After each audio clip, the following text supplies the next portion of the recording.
Yikes. Oh gosh. Like your neck is like, Yeah. oh, computer neck. But at least my job, I have to keep. I do have to move. I'm always moving. So you're It's doing not- stuff on the board and Yeah, and I'm just moving around, and I'm like I'm looking at what people are doing and stuff, looking at work. All right. Okay. any positional you want to start in? Or? Oh, I'll start on the top. I'm still, yeah. Yep. Okay, let me set this baby. 3, 0, start. JP, if you're watching, you need to get down here. Get over here, JP. Been forever. I was thinking JP because he got me that clock, so whenever I push the clock. Oh, is that JP? That Yeah, got that? yeah. Oh, nice. Yeah. Yeah, I was actually thinking I need to call him or text him or something. Yeah, it's been so long.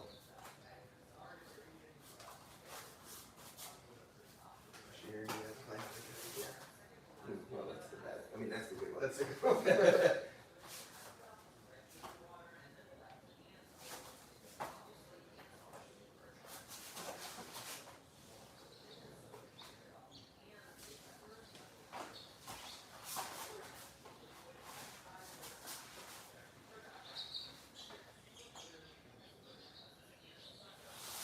And I immediately grabbed that one. That's okay.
Always that wrist lock.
No, go ahead.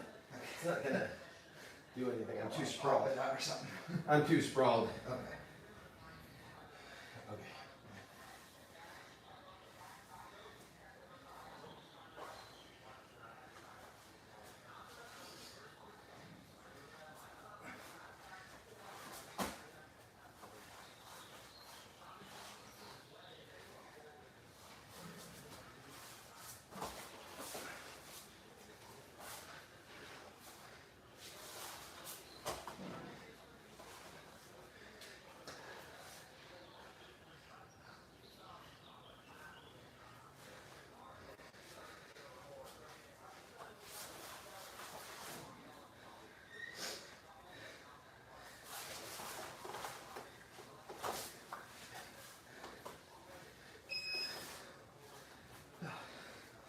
Good.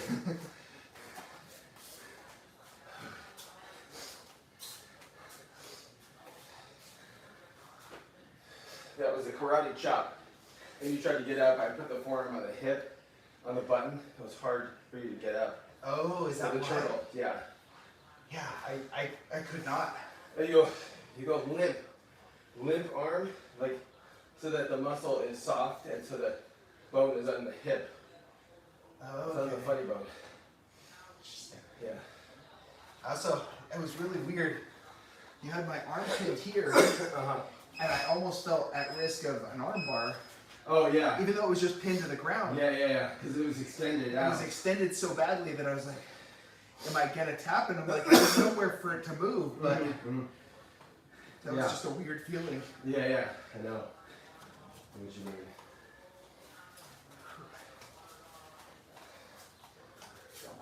I saw that. That's good.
Is this your guy?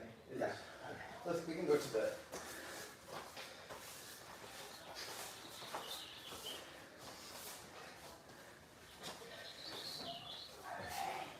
Get ready? Yeah. Is that about right? Yeah. Okay, go.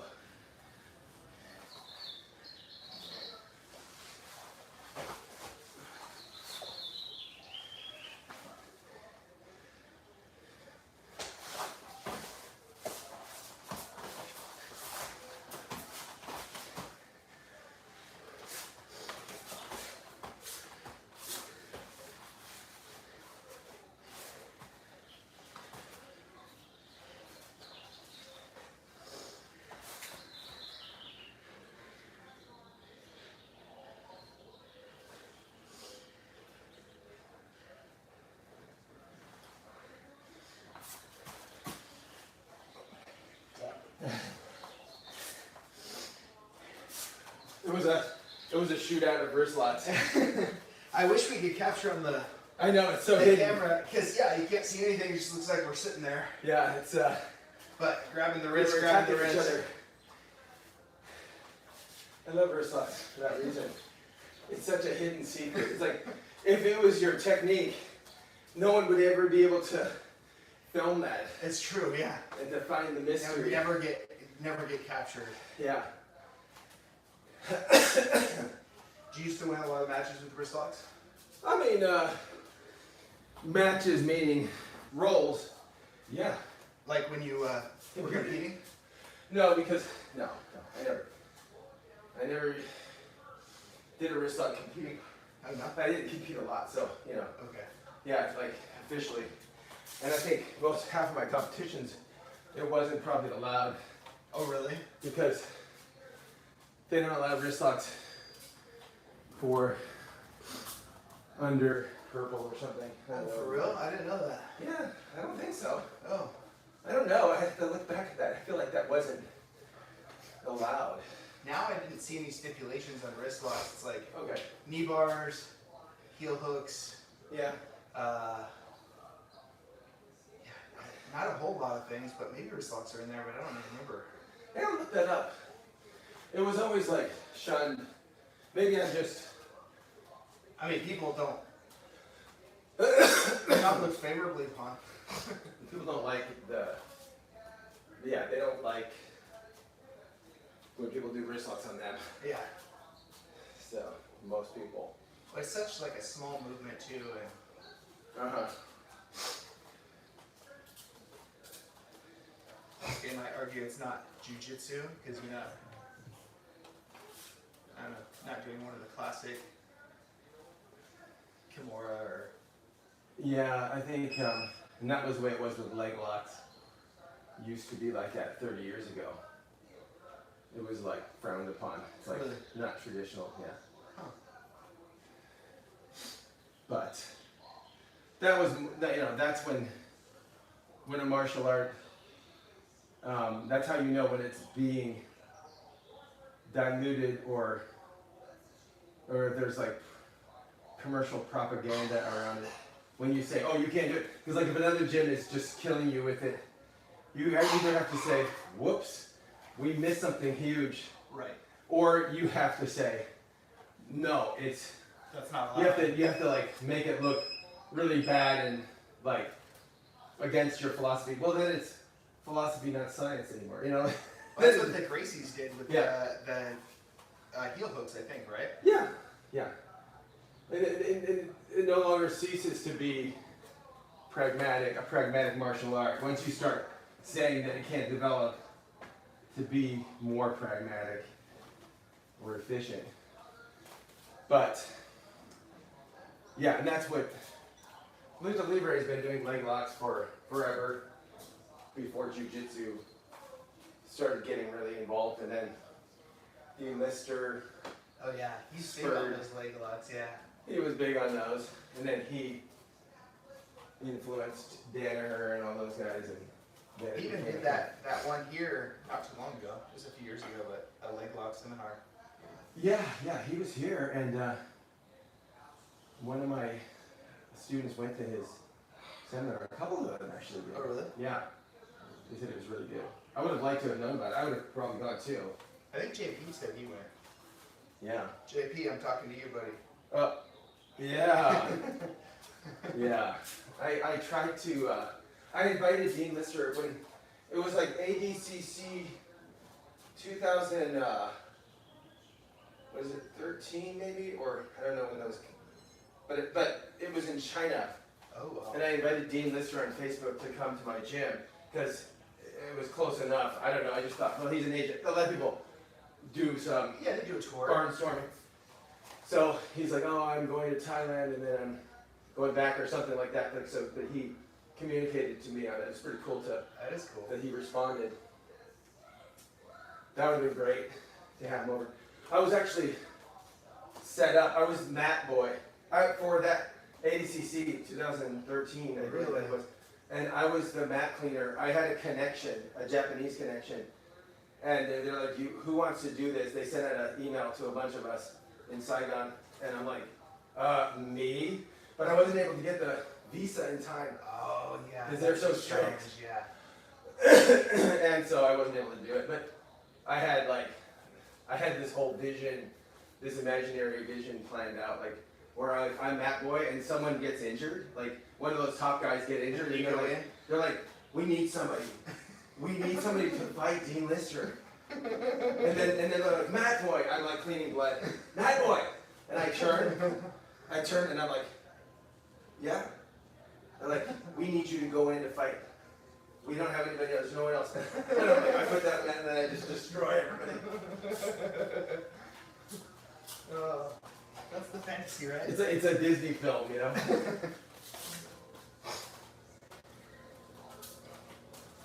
But how great that would have been to be with those guys, just like mopping and seeing their techniques.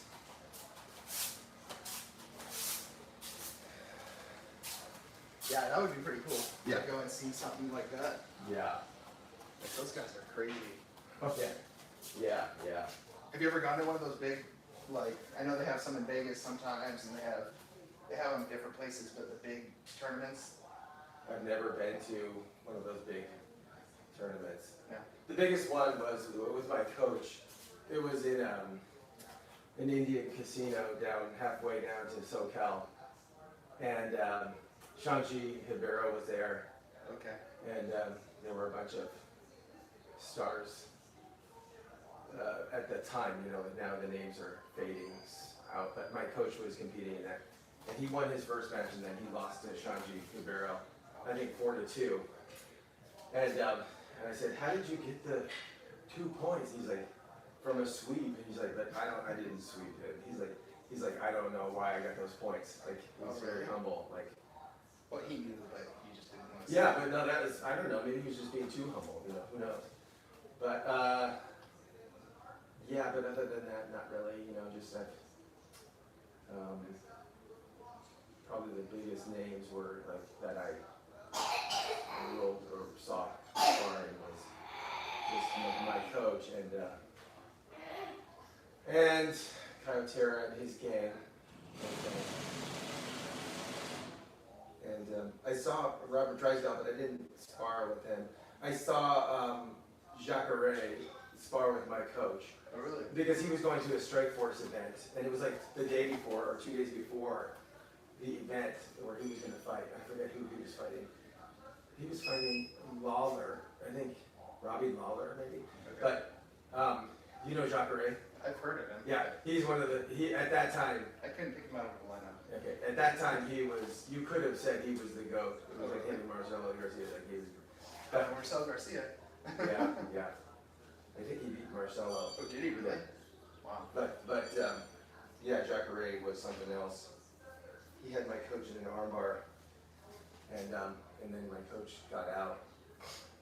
But I think he had top position. He dominated, you know, a bunch of it. But it was cool to see that skill. Like that's like watching Michael Jordan, you know. Yeah. That's They're like getting that just level. the finest like skills that Yeah. like just the little movements at that point Yeah. made all the difference. Yeah, it was pretty wild. Yeah, pretty cool. Wow. You don't see a whole lot of taps at that level either, probably, right? It's usually just sweeps or mounts or whatever. Or do you see taps that often? Yeah. I think it's kind of like, I think it's the same, like whatever level you're at, it doesn't matter if you're a white belt or a black belt. I think the tap ratio might be similar. Because as defense goes up. That's know. true. But like Gordon Ryan kind of proved what, I think if nothing else, like, I think the most that he proved was that at the highest levels, the defense was very lacking. Because he would, and you could see it, you know, you could see like when he's in these certain dominant positions, he's just picking his opponent apart. And part of it is that, you know, his technique is like, was surprising, you know, it's surprising with the details and such, but also like, the concern is like, when you get to the higher level you get to, your defense, you don't have to use it. You're using first line defense, always. But then your second line and third line, they kind of, you don't do that practice. And a lot of people fight to win, like especially the Brazilians, they're not as playful. So they're more at risk, like if you can get through a couple of layers, they have a much harder time because they're not used to, they're just going 100% and they're not used to the bad positions as much. Okay. They're not focusing on. So they're burning out a little bit. Yeah, they're not focused on those, those last positions. I think.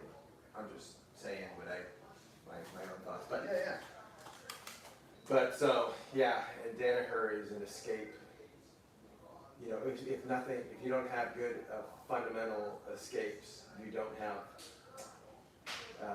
You can't take the same number of risks on the top, so you play more conservative. You don't have. You're wasting so much more energy to escape. So then you're gassing out, your game is so affected by not being crisp on escapes, by not being efficient. You just end up sacrificing so much energy. That's true. And so that becomes an issue. So he broke through the layers, and that's why he would say, "Oh, these guys, black belts suck." Basically, was his mantra. Like, black belts suck. Because there are levels. Right. Yeah. Even within black belts, there's lots of levels. Oh yeah, that's right. There's like, because you train for 10 years, typically 10 to 14 years you train to get a black belt. And then somebody who's a black belt for 20 years, shouldn't they be that much higher too? So that's like, it's like the level between the 20, a guy that's had his black belt for 20 years, it's like double the difference between a 2-stripe white belt and a black belt. It should be like that. It should be like that if they're actually training and learning new things. Yeah, right? yeah. I think a lot of black belts probably just, once they reach black belt, I'm not saying you or even Don, but I think a lot of those guys, after they get to black belt, they're like, okay, I'm going to teach. Mm-hmm. And then they're just rolling with white belts and blue belts and maybe a couple of purples or something, but not anyone at their level. Or at least fewer people at their level. Yeah, and to a degree, like Eddie Bravo's always said, and this goes with Danaher, I think Danaher says it too, but I totally agree with Eddie Bravo that if you spend 80% of your time with lower belts, you will get your trajectory will be much steeper, and then you spend 20% with really good people. Yeah. But you do not want to have it the other way. Interesting. Because you learn because you can give away anything you want. You can focus on positions, whatever position you want, and you can give away whatever you want. The other person doesn't know it, but you're giving it away. Because so for example, like if I'm trying to get a Darce on Luke, right? And I can play a turtle game. Like I can play not turtle position, but I can play I can go at 80% of my speed. And if I'm still catching him, I'm going to throttle back to 75% of my speed. I can just I can reduce. That makes sense. So I can reduce speed. And I do notice you doing that, yeah. I can reduce speed, strength, any of the attributes that you need to get on a mat and do your job. I can reduce any of those in any order, or I can just flatten everything out. And so when you do that, I can dictate position, but I can make that person as hard as a higher level person. That makes sense. And I can kind of help them walk through, and it helps them too. Yeah. Because you will eventually feel it. They're So getting it helps the opportunity other to work and try to work on their defense. And It's good for both parties. Yeah. But it's like the 80-20 principle in rolling. It would be 80% of the time I'd rather work with blue belts, Really? and 20% with black belts, for example, That's interesting. or higher belt. But yeah, I would never have it the other way around. Because so much of the learning comes from the understanding of it's like the nuances. You can't get the nuances when you're getting crushed. If you're rolling if you're just and then you're not as experimental with higher belts as much as you want to be. It's harder.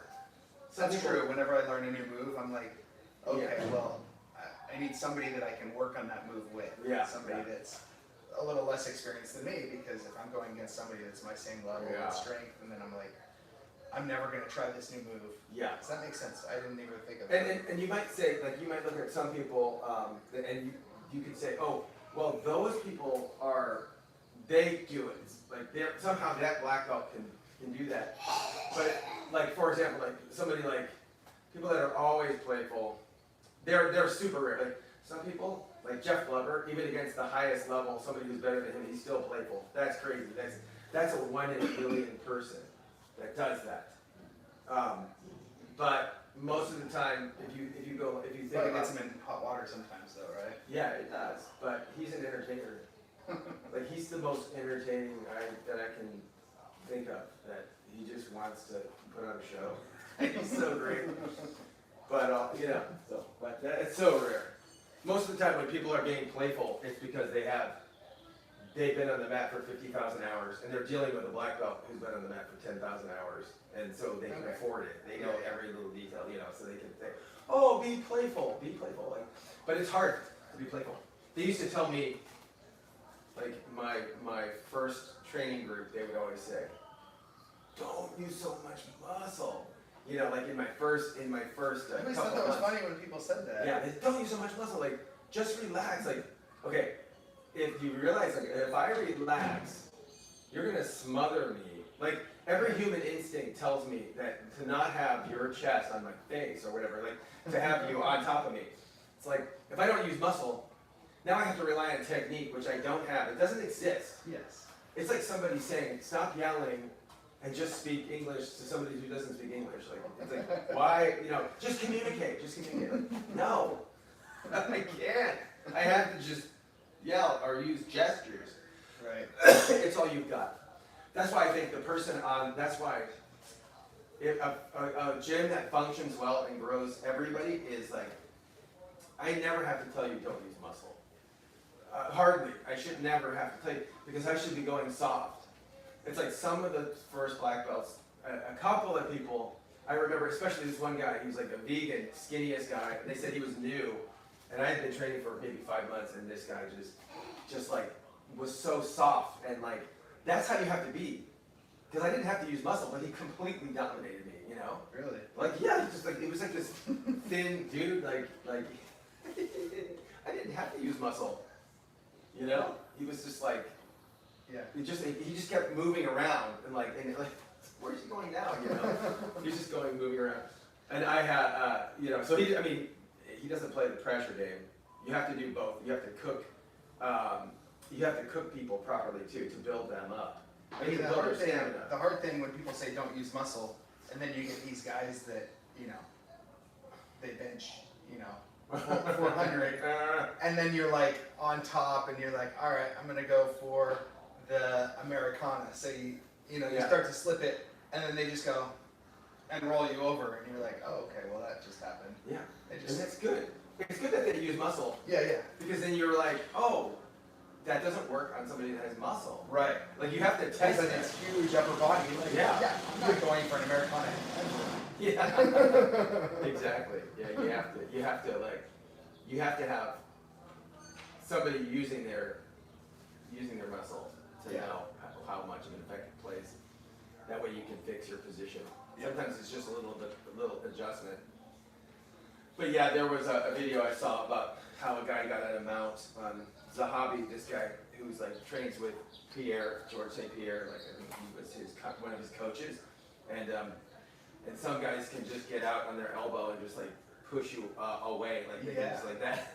And that's why I had this guy Clint at the gym in Sunset and Sanford Ranch.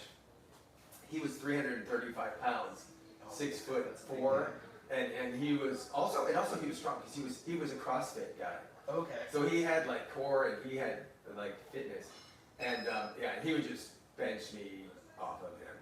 He would just literally bench me. So I would have to turn my angles like in motion. Smokey is kind of like that. Like if I don't know if you know Smokey. He's the guy that had the CJI. He has connection. Yeah, isn't he in nutrition? Nutrition business? Yeah. He works for Merrick, I think. Okay.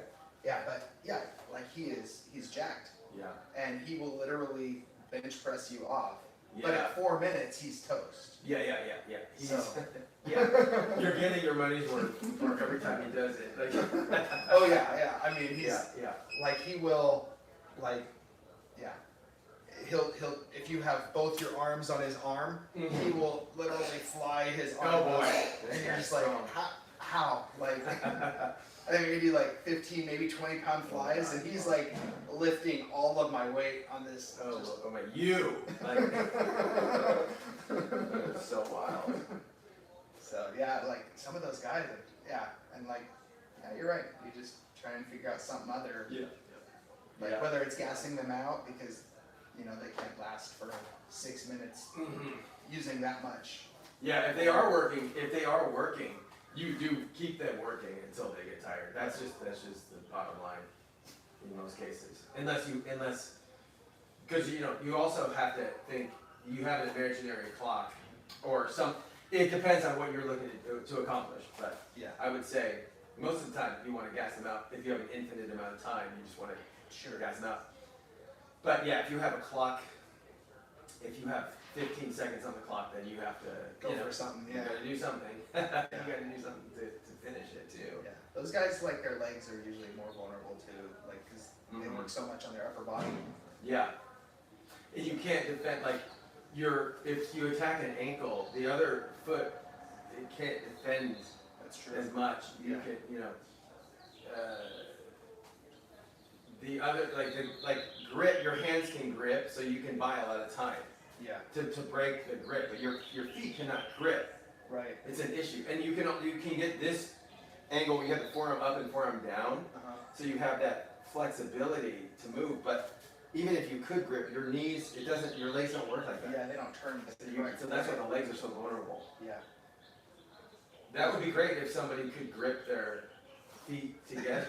Well, I mean, you were kind of doing it the other day with that hook. Well, yeah, that's the hooks. Yeah, the Yeah. hooks do function like that too. Yeah. Yeah. So that's kind of like a grip, but not like this, Yeah. and not nearly the flexibility either. Because once you grip, yeah, I think Yeah, you just don't have the same. there's probably other vulnerability too. Because Yeah. once you do that, then if your knee gets pushed the wrong way, it's going to be painful. And, Yeah. but I mean, you were obviously doing it, so I couldn't do that if I wanted to. But yeah, it's interesting how all the movements work, and they've really like studied how the joints how you can make them vulnerable and jiu-jitsu. Yeah, some people are over the years, like I feel like there's so many contributions to the development of jiu-jitsu because like there was a lucha libre guy, actually I forget his name, but he was one of the top. He was like in the trifecta, the top of the lucha libre after tattoo. But this guy was an engineer, and he uses engineering to figure things out, like the biomechanics, and he was so serious about it. And then other people, they just use their creativity or other whatever. Let me see, am I recording this?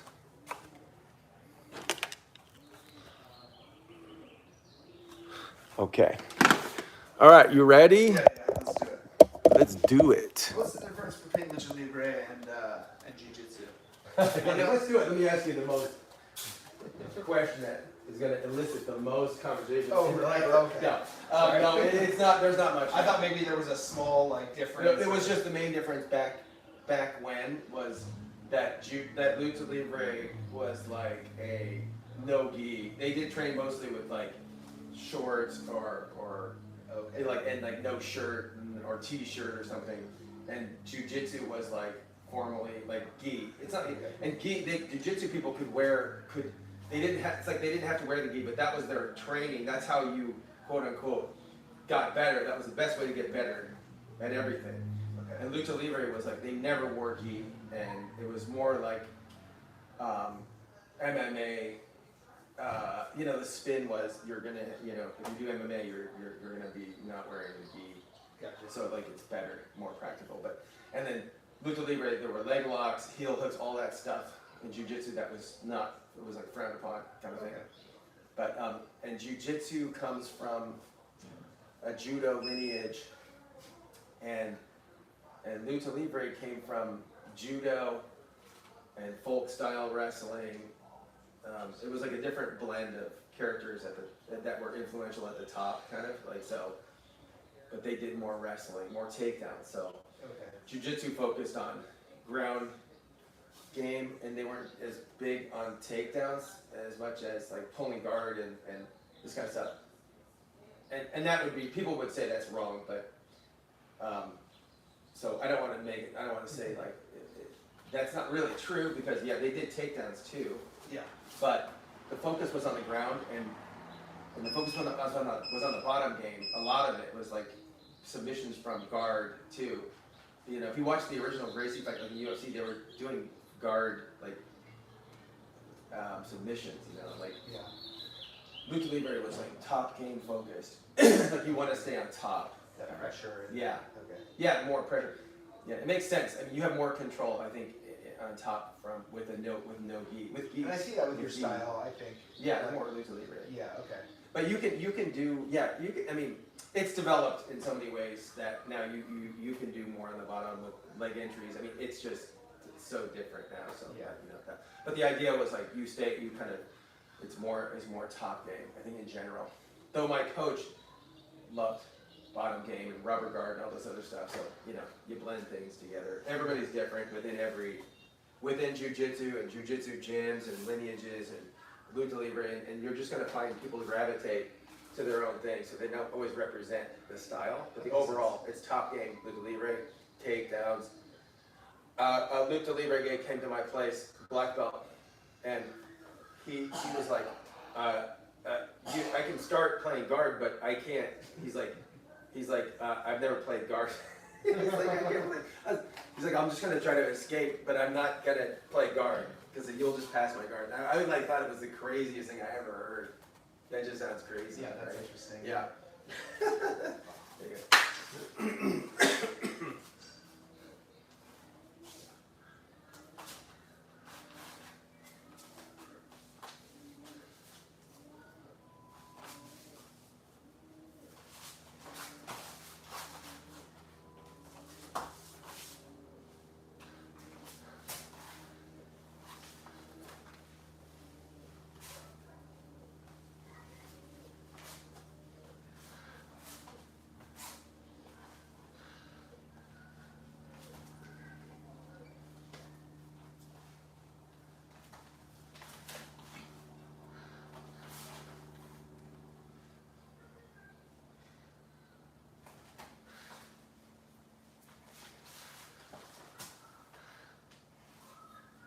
Yeah, that pressure is so good. It's like right on the, right where you don't want it. Yeah. You had the crossover arm, so it made it harder. From this position here, you're thinking about defending the wrist, Yeah. and you're kind of scared. You're kind of worried. Okay, so okay, we'll come back to this spot, right? Okay. So what you want to do here, you want to keep this knee as low as you can, Oh, really? low, Okay. and then you want to drive it to your nose. So watch, don't do it yet, right? Okay, let me get my pressure. And now I'm fighting here. Now bring your knee down and to your nose. There you go. Like this. See how I have to post? I can come back here. So you're going to have to like bring that knee back. Because I'm going to circle. Right. You're gonna try to take it back. Yeah, Back. so it's like, okay, come back to this position. So, all right, so you bring the knee to your nose. Here, and now I circle back this way, and you bring the knee back, bring it to your nose, keep it tight, and then flare it. Like bring it back this way, so yeah. Oh, okay. So you have to, it's a game of, move the guy around. Gotcha. Also, that elbow, that top elbow, rather than that arm defend this, when Yeah. I'm pinning it, wait, can you turn like this way? Yeah. So, just in case, Yeah, later we look at it. So if I'm pinning here, like this, you're kind of scared I'm gonna attack. Right. But when you move me up with the knee, when you bring me up here, bring that elbow back. This one? Yeah, bring it away from the pinned arm. Like, bring it through to the other side. Yeah, like this. Look, see how now you're taking my back. Okay. Yeah. Interesting. So I'm just trying to move you, whether I get my knee in between you and me, or I just move your body that way. Yeah, you want to get some movement, so I have to make adjustments. Keep the knee right here behind my hamstring. Now you're gonna move me up. Yeah, there you go. Okay. And so you did the underhook instead of I want to that, you want to here. grab the hip. No, Oh, I want to like be here. here. Oh, okay. See, because look here, I have a whizzer, but keep the elbow closed tight, and I don't have a lot of leverage here. Okay. If you get a high underhook, here I have space. Gotcha. If you have a high underhook, that's fine, but So here, but if you I have go to bring the underhook- knee, bring the knee up to protect. Yeah, you have to stop this. Okay. You have to stop that. So bring the knee to your chest, like yeah, and bring it up here. So you have to block that That makes sense. pummel, that repummel. Because, but the hip is better than being high up, right? Yeah. You said, because then I have more leverage. I can pull myself up even. Yeah, better. I probably can't pull myself up if I have like your lat. The hip is beneficial in two ways. Is one way I can't break the arm down. So it's like if you get a high underhook, okay, I'm here. Once you get the high underhook, I can start to break the arm down here with my weight here. Yeah. But so that kind of forces you to the hip. Now you buck up a little bit, and now you're in the now you have the hip. Okay, now you can get this out of the way. You can just close the distance here. And then Yeah. sit up. Yeah. So Okay. it's doing two things. I can't break the arm down, and it's limiting my movement. I need my hips to change direction. Gotcha. So- So you can't continue to circle. Yeah. So what I have to do, I have to invert. Like if you once you grab the hip, now I have to. This is my next position. Really? I have to turn away. Yeah, because I can't go here. You're gonna block that. Yeah. It just takes you to just bridge into me a little bit. And I can't. Right? I'll never try to go to the mount when the guy has my. Well, hip. because you'll probably end up in side control or mount, I would think, right? So if Yeah. you try to go there, Yeah, and push you, then yeah, you're off and- balance already. Yeah, if they're skilled, they're gonna block my leg from doing my. If they don't have skill, I'll just go over the top and put you in a worse position. That's way worse, yeah. But if they have skill, and I have to imagine that they do, then I'm just gonna turn away. I turn away here, right, like this. Now, when you try to come up on top of me, Yeah. I go to lawn chair position. I take a wide step to the elbow, and I go to. This is called lawn chair. This is a great position for me. Yeah, this is one of the first things you taught us actually Yeah. at UFC. Yeah, that's right. Because I'm controlling the elbow. Yeah. Yeah, it's such a good position. It looks like it's a neutral position to the observer, but it's like you can't get up. Yeah. No. It's so hard to get up Yeah, and even because I'm so high up here. right. So Is your ankle at risk there? no. No. I don't think Because so. you can't control the knee enough. You? Yeah. You from? Yeah. Yeah. So, Yeah. No. I don't. so like if I were able to hook your, so in that lawn chair, Yeah. So if I'm here. So that's always my In the worry lawn in chair. lawn chair is that Yeah. like someone's able to get my knee down and then And they get a heel hook. get under here. No, it's just that you don't have the leverage. Okay. Like you can play with it, but like you can see that it's not really. Especially not with I have this so arm much here. movement. Yeah, and I have so much movement here. But even if this was like this, Yeah. that wouldn't really. Yeah. No, I guess that doesn't really Doesn't have a lot of do anything. movement. Yeah. And this knee is much stronger than me Yeah. Yeah. pushing down with my arm. Yeah. Okay. That makes sense. Yeah. Okay, here we go. All right.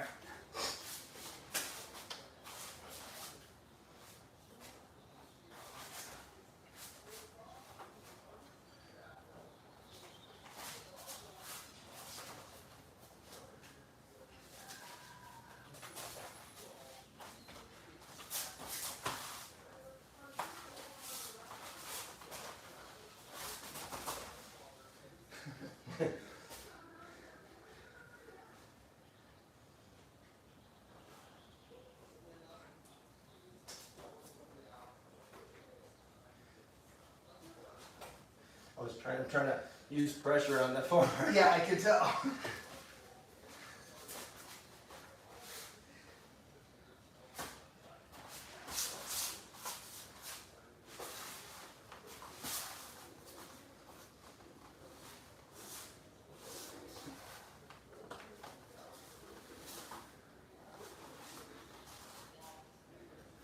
That felt like a forearm slicer or something.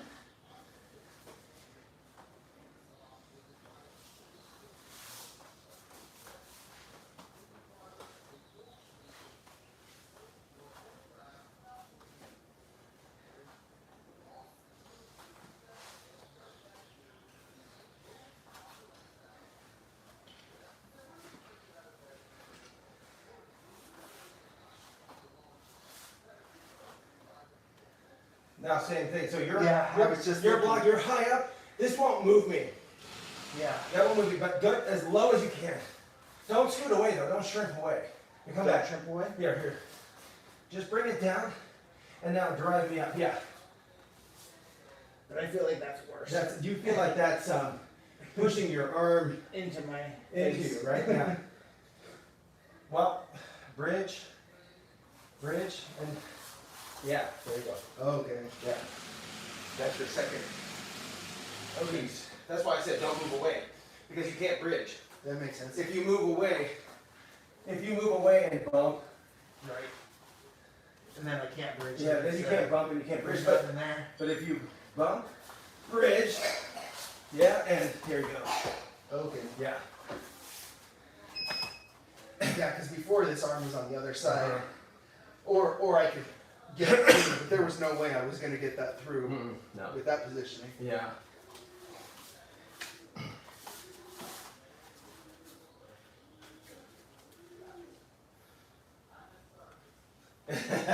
You're serious. Grab it. Good.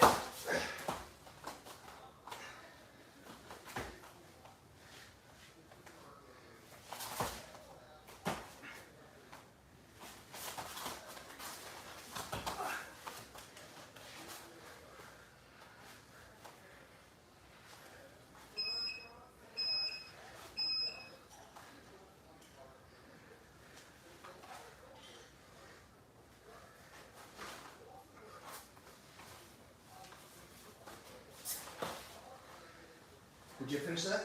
No. No. No. I just wanted it to be a tool at the end because I knew I couldn't finish it. I didn't have a deep enough grip.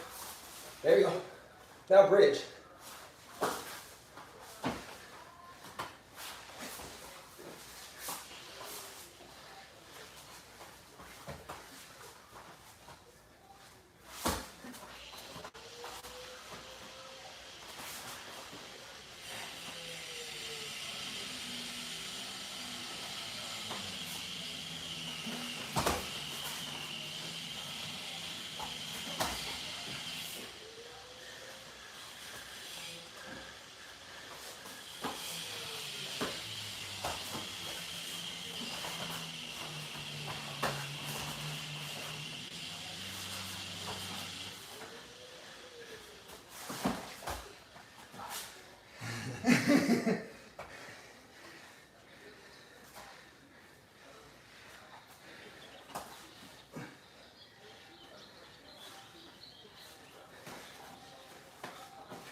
Let's move to the center. Yeah, I don't want you.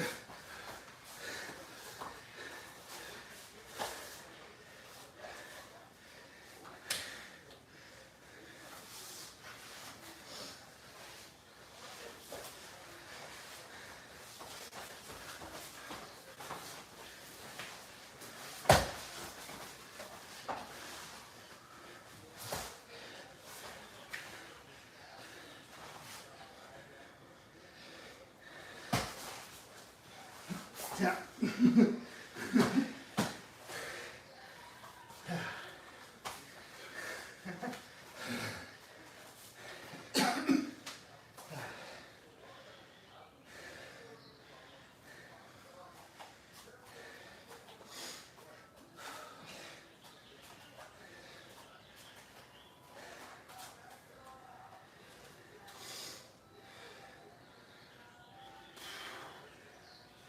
So, that armbar, I feel like you probably could have pulled that. What would have been better than, was there a better move than what I ended up doing?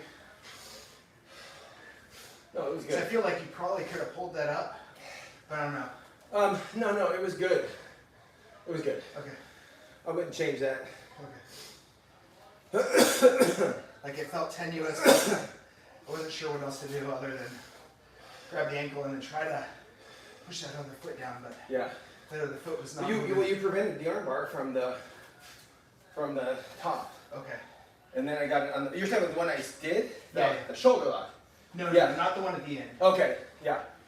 Yeah. You stopped it because you had the foot. Okay. I didn't know how, like, if you could have broken that. Oh, maybe I wasn't. Yeah. That's possible. I could have just used the force to get it. Okay. I was separating the defending hand out, the non-armbar hand. Gotcha. I was gonna pick it apart, but we could do it again. You can go to that position if you want. Do you care? Yeah. No. Okay. So. I think it was. Okay. So I had this. Yeah. I think it was more here. Yeah, and then you And had. I think I had this leg, right? Yeah. Sorry. Here, let's go over here. Okay. Here you go. Was it here? No. It was here. It was here. And then you had. I had this leg. Oh yeah, that's right. Oh, That's right. ankle. Yeah, that's right. And the other one. Was it that one or the other one now? I think it was this. But you were more at this angle. Like this. Yeah, yeah. Oh yeah. Okay. And But it was your other hand had my leg. no, it was the same hand that you were trying to pull with. But where was your other hand? This one I was trying to pull this leg down to try and, oh, I think it was actually here. But I think it was grabbing my leg too because I pushed it off. I was It was pushing on the this foot. way. It was on the foot at first. Oh, at first, yeah. Yeah, it was here. Yeah. This is. Yeah, at first it was here, Yeah. and then I tried to transition to here. Yeah. Okay. And then I tried to weave it here so I Yeah. could try to push this down. Yeah. Okay. But this was not going down. Yeah. If I wanted. Okay. So if I want to finish this, I will probably go. I will probably Straighten your leg. grab to my leg here, and then use the like a slicer. Oh, like a slicer. Yeah. Okay, yeah, it feels kind of like a bicep slicer. Yeah, like grind. Yeah. This would be the best bet. Okay. I will go to the slicer. Okay, that helps. Yeah. Because even if I shove that other leg, it's not going to matter if you're doing that bicep slicer, because you can still finish that, right? Yeah. Even without the other leg there? Yeah. Okay. But it all just depends on what you're doing with the other leg. If you put my other leg into quarter guard, then I could be in trouble over the two. So there's so many variables. Yeah. It's a million different things. Yeah, there are.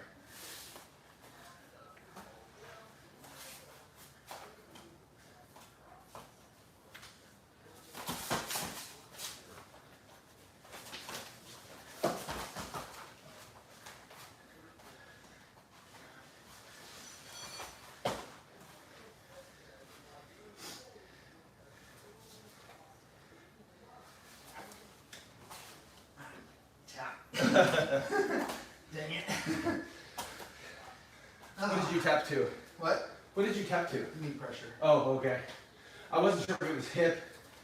Oh yeah, no. It was knee, because when you were pulling this up, Yeah. it was It putting a lot of forced. pressure right here. Oh, yeah.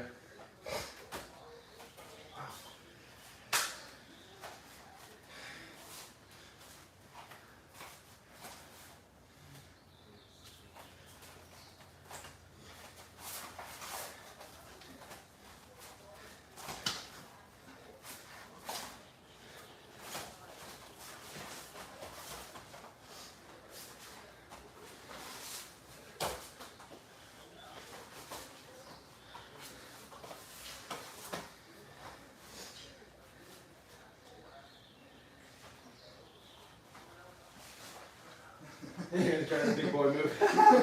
Yeah, I did.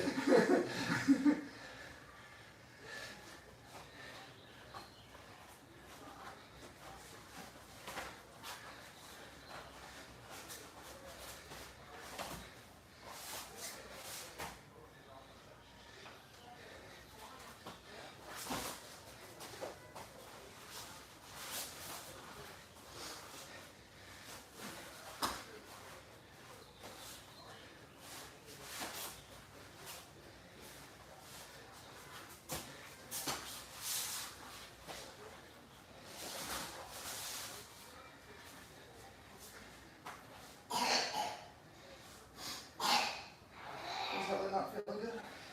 Allergies. Oh man, yeah, they're brutal, man. Yeah.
Sorry. Sorry. Oh, that's okay.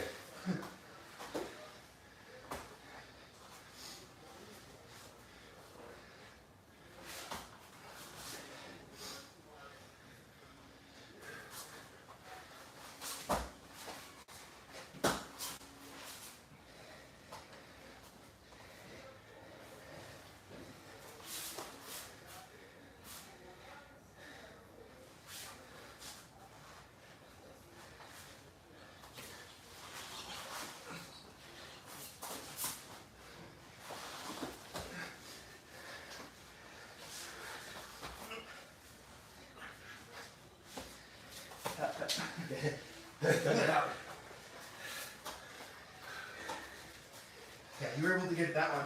Pretty Yeah. I kind of did that what I was saying. Yeah, that slicer Yeah. a little bit. It definitely loosened, I think, my grip a little bit. Yeah.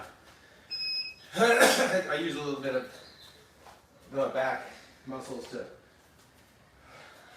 to pull it away. Makes sense.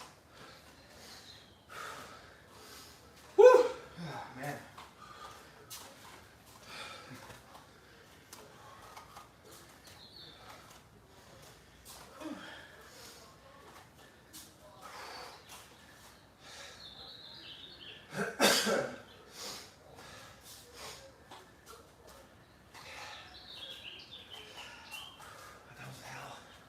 Oh, did you? Oh, yeah, because it does look like him. The way he stands. Yeah. He's funny. He's been saying he's going to come. Yeah. I don't think he's ever come, has he? Yeah. He came like. He came just to sit when his arm was still in the sling. Yeah. I don't think he ever rolled. No, I don't think so. I don't think he He's likes funny. to roll. I don't think so either. Yeah.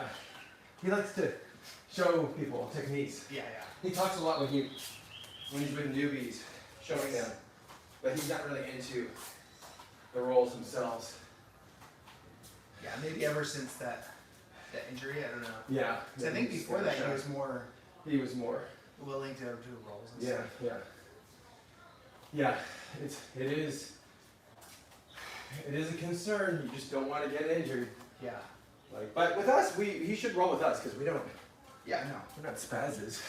Well, and I've rolled with Al a ton of times, and I mean, I felt like he felt comfortable, but I don't know. Yeah. Flashback. You're here on the top. And,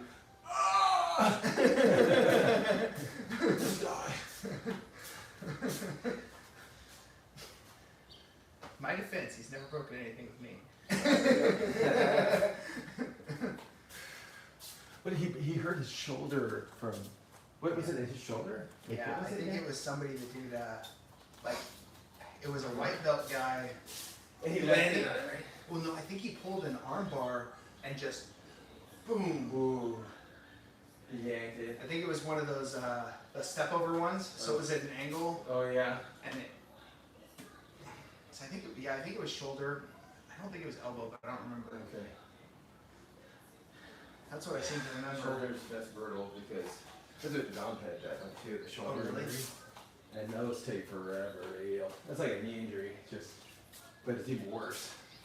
I think he said it was a UFC guy that was in it for like a month and just like ready to rip someone's head off kind of guy. Yeah. Like watched it on UFC or something. Oh yeah. And he's like, I'm gonna do that. Yeah. Yeah. It's pretty dangerous when you're. That's why you can never let your guard down. Somebody says they're a white belt, but they're strong. And you can never go non-defensive because they're if you don't know them. Right. Because it just part of jiu-jitsu is athleticism and speed, and you can get anybody. Well, some of these guys, like there's one guy that I rolled with over at Primal, and I was like, so you've never done jiu-jitsu? No. You've never wrestled or anything? No. Like, okay. And so, and then he's just like on a tear, and I was like, all right, are you sure you've never done anything? He's like, oh, well, I used to wrestle with my brothers in the house. I'm like, this is not wrestling with brothers in the house. This is like his positioning, how he would circle. Well, it's like, yeah, the next question would be, did your brothers do wrestling? Yeah, that's taught a him, question. You know? Yeah, that's true. But also, I was going to say, I used to train with this guy. This guy, Johan, I think he was like Hawaiian, big dude. Maybe like your size, but like, maybe Samoan or something. But yeah. He had that bone, he had those wrists like this thick, you know? Oh yeah, those Samoan guys, they got thick wrists. Yeah. But I was always like, where did you train? He always said he only trained for 6 months or whatever it was when I met him. I said, yeah, no, I never. And he was so good, and I'm like, so finally I met his wife. I'm like, so Johan, I said, I can't believe it, because Johan said he never trained before. He's so good, like he's such a natural with his positions and everything. He moves so good. He's like, no, yeah, he never trained before. And I'm like, did he do anything else? Like, she's like, well, he was he was a professional breakdancer. Like, yes, dude.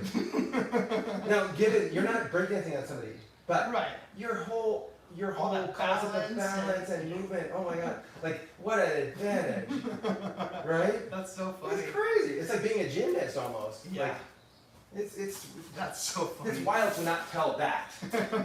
You know? It's like if I started breakdancing and someone's like, wow, how do you have that balance? No, you know, I didn't tell them I did never jiu-jitsu. done any any dancing actually. Which is like jiu-jitsu. That's it. Oh yeah. I learned the waltz a long time ago. Yeah. Oh man. It's Yeah, pretty funny. pretty funny. You got one more. What do you got? Two more. One more. What? I think I got one more. Okay, let's do it. Is that the clock? So I think that's. Wait. Yeah, that's right. Is that right? It's like 15 minutes fast, so. Okay. Yeah. All right. We're going to the Sacramento card show today, so. Card show? Is there a card show? Yeah. Like baseball cards? Yeah, baseball cards, No. football cards, Pokemon cards. Wow.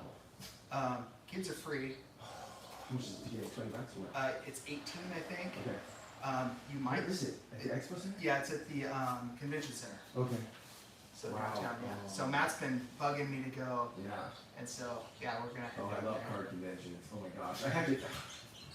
I'll have to make a deal with her. I'll take her somewhere else. I just want to go in there for an hour and just poke around. And they're doing a trade night tonight from like 6 to 9. Okay. So if you just want to go, if you have cards to trade, or if you just want to Yeah. buy cards off of Oh. non-vendors, Yeah. that's a good way to go. But during the day, it's only vendors, and it goes till tomorrow too. Okay. So it's 3 days. It was yesterday, good. today, and tomorrow. So Okay. yeah. Okay. Gosh, I wish Grandma wasn't sick. I would have her. I would take her to Grandma's. Oh yeah. Grandma's sick. Oh So sure. cute. But They okay, do that's one good at to the know. grounds. I don't know if you knew that, but they do a card show at the grounds that's just sports cards every year. Oh, really? So I think that's in, I want to say July. Okay, that's good to know. July or too. August? Because I'll be here for that. I'm going to Vietnam in June, but I'll be back. Okay. for- It's late summer, so maybe Yeah. it's. That's the only thing I it care could be about too. August too. All I care about is cards. I don't care about the paraphernalia, the other stuff, the gloves Yeah. and bats that much. But I care more about the cards. So this one out in SAC, this one's all kinds of cards, so Mhm. including like trading cards like Okay. that, like Pokemon cards. Yeah. That's really big. Oh, Magic yeah, the yeah. Gathering cards. Okay. All okay. of those. So I haven't Like old Star Wars cards and stuff. If you have those, yeah, I'm sure those would. Yeah. Yeah. I have some Pokemon cards I'm gonna take over there Mm-hmm. from when I was younger. A Mhm. friend from Japan. Well, I call him my brother, but he lived with us for a year, and then he's come back a bunch of times. Okay. But he gave me a bunch of Pokemon cards, like back in maybe 2000, and they were like it had come out a year before, and so they're a second edition. Okay. And Matt's like, oh yeah, this card, if you get it graded, it might be worth like $2,000. And I was like, oh, I might sell it for $2,000. Just been sitting in a box. Worst case, probably 500. If it's off center, is it centered and everything? Is Oh it yeah, nice? yeah, it's centered. Oh, okay. It had a little tiny bit of whitening on the back. You know, that is the edge, like kind of moves up a little bit. You can see a little bit of the white from the core of the card. Got it. Yeah. And so it has like 2 little nicks that look like whitening. Okay. Just from touching the card. So that might bring it down in so he said or 30% or something. So he said like a 10 has no whitening, like perfect, no scratches, nothing. And that one, he said, sold at auction recently for $8,500. 8,500? Yeah. Oh, I thought you said the other one was like 2,000. Right. So in the condition that mine is, he said it might be worth $2,000 if I get a good grade. Oh wow. So he said I'd probably get a 7 on it. Oh. A 7 or an 8. Okay. Because it has those little nicks on it. Yeah, they're so strict. Yeah, yeah. So strict. And I guess I think it costs like $20 to get it rated, and then they put it in this glass like case.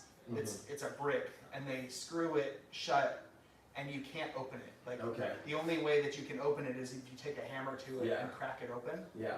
But then it's got the rating on there, and so people sell them like that. So that would be the best way to sell a counterfeit card.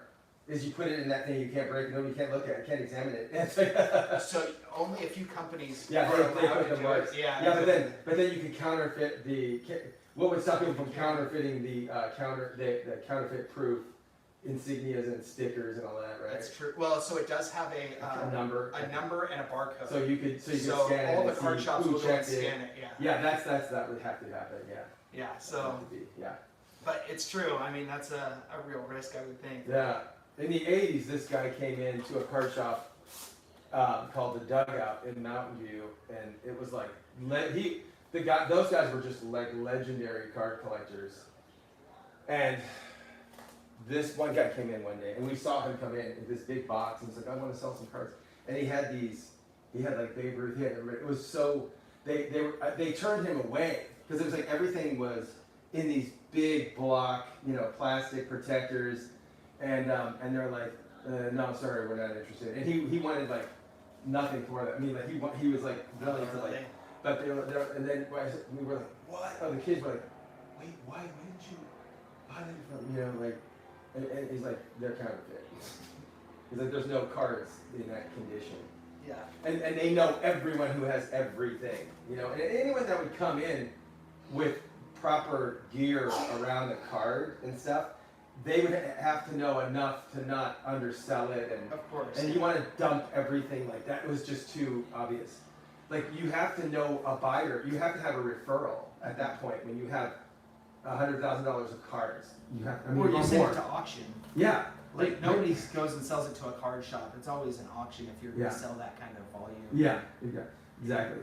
Or if you were to sell it to a shop, you would have to be like fingerprinted almost to sell. If you're going to sell over 100,000, you gotta check your records. Right. Yeah. So, but yeah, it's interesting. So Matt's actually done pretty good with his cards. So.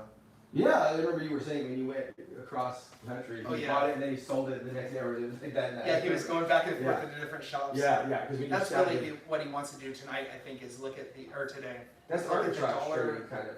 Not necessarily.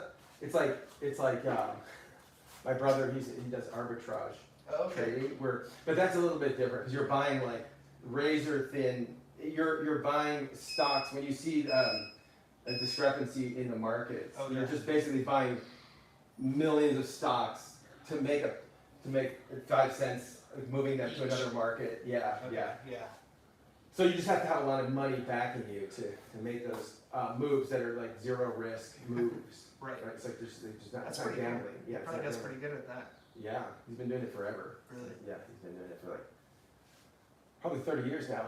Wow, that's crazy. Yeah. And then he's savvy with computers too, programming and stuff. So he's always had something working for him, also to help reduce. On the side. Yeah. At least for statistics, like for whatever data he needs. I don't know if it's making decisions for him or not. Probably not, but. Well, now with AI, Yeah, now it's different. A different ballgame. Yeah, Matt's gonna go through all the dollar bins tonight, I'm pretty sure. Yeah, that's Like what I want to do. it's $1 to $5 for each of the cards in the dollar bin, and it's usually cards that they're like, I don't want to sort through. I mean, it's probably like when they throw them in there too, they just stay in there until they sell. Yeah. They don't clear them out. So a player that they tossed in there last year that was terrible, or maybe sat on the bench the whole year. Yeah. And then he got in this the last season and he killed it.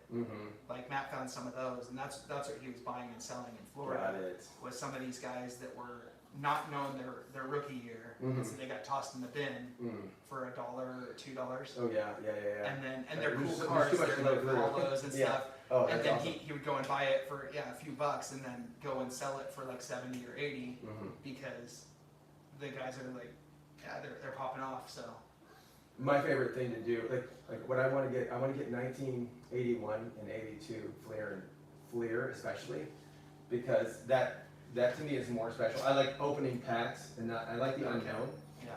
And I love those packs in particular because that was when I got into baseball cards. That's your era. So those are like the cards that take me back in a time warp kind of, like, and the cards got diluted in late 80s so much so that, Junk wax. they're just nothing. They're firewood. Yeah. Until everybody uses them as firewood, and then they're gonna. Right, and then the value will go up. Yeah. But I gave away a pack to the internet's so misleading. I gave a pack of 88 or 89 tops to as a prize at Christmas to one of my students. It was like a secret Santa gift, and they got a Randy Johnson rookie. Oh wow. And the internet showed it at like $300, but you couldn't sell it for $5, probably.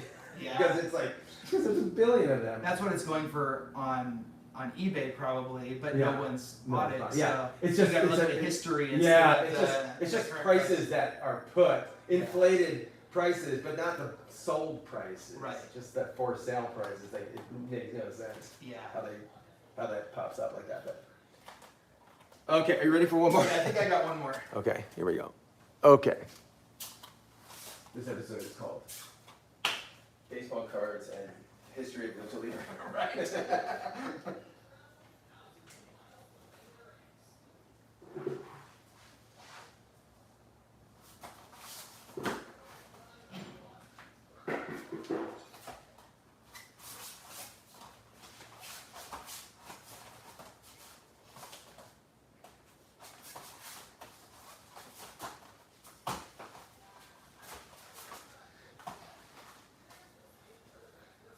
Watch that foot, yeah. No, I was like, I'm hinting at it. I know. I want you to stay away from my foot.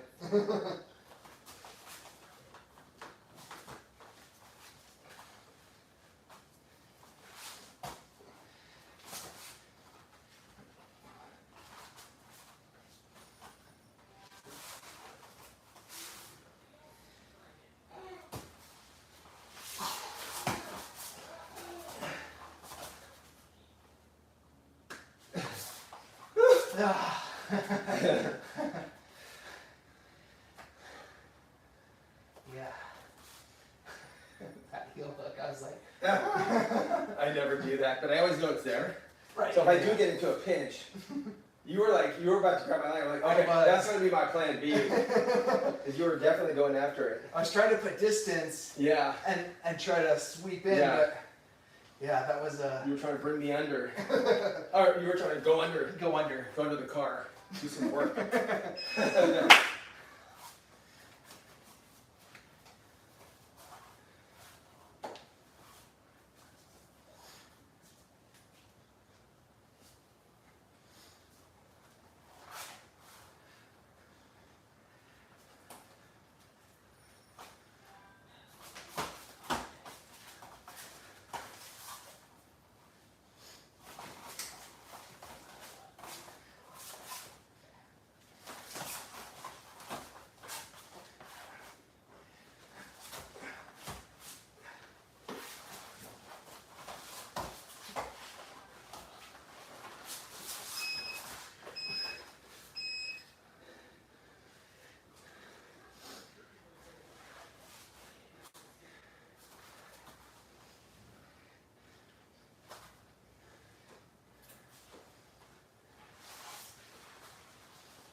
Okay.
I just had to pivot the elbow. Okay. Right.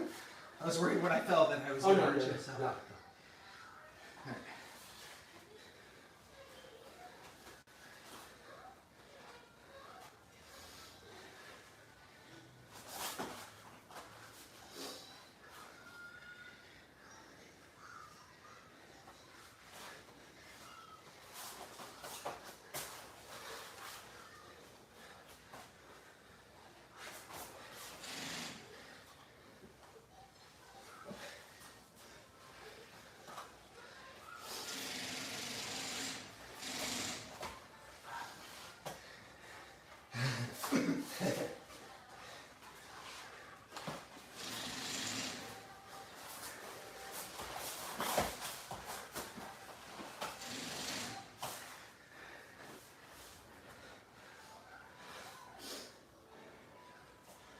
Was that a baseball choke you were going for or no? No, I was going for Darce. Oh, Garce. Okay. Yeah.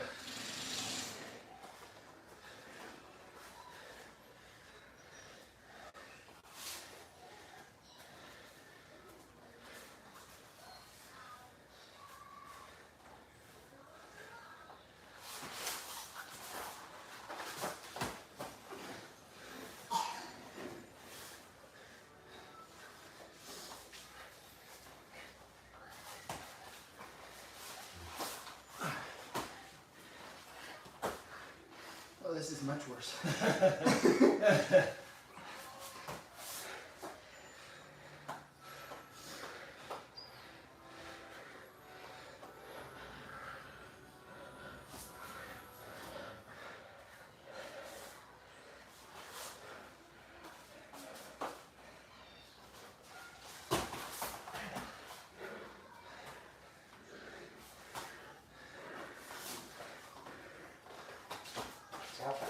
Oh, you tapped? Yeah. What? My shoulder. Oh, okay. I did not expect that. Yeah. It just kind of overstretched it. Yeah, it was here Yeah. when you switched to that side. Yeah. It pushed it forward, and it was just pulling on the back of it. Done. Probably just my mobility. Yeah. We good? Yeah. Okay. I think we started early on that round. Thanks, Sean. Hey, thank you, Eric.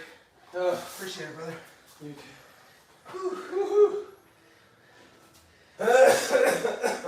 Lucha Libre.